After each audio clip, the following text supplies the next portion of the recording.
স্বপ্ন পূরণে কাতারে গিয়ে কফিনবন্দি হয়ে দেশে ফেরা ৫ প্রবাসীর জানাজা ও দাফন সম্পন্ন হয়েছে।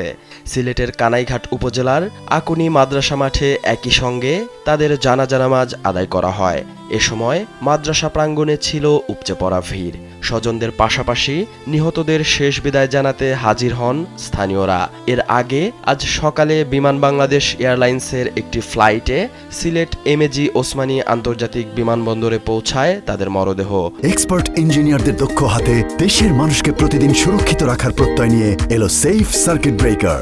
গেল ২১ জুন কাতারের শাহানিয়া এলাকায় মর্মান্তিক সড়ক দুর্ঘটনায় একই সঙ্গে প্রাণ হারান ওই ৫ বাংলাদেশি। কর্মস্থলে যাওয়ার সময় তাদের বহনকারী পিকআপ ভ্যান নিয়ন্ত্রণ হারালে ঘটনাস্থলেই প্রাণ হারান তারা। নিহতরা সবাই কানাইঘাট উপজেলার বাসিন্দা। স্বপ্ন পূরণে দূরদেশে পাড়ি জমালেও কফিনবন্দি হয়ে দেশে ফিরতে হয় তাদের। এ ঘটনায় পুরো এলাকা জুড়ে নেমে এসেছে শোকের ছায়া।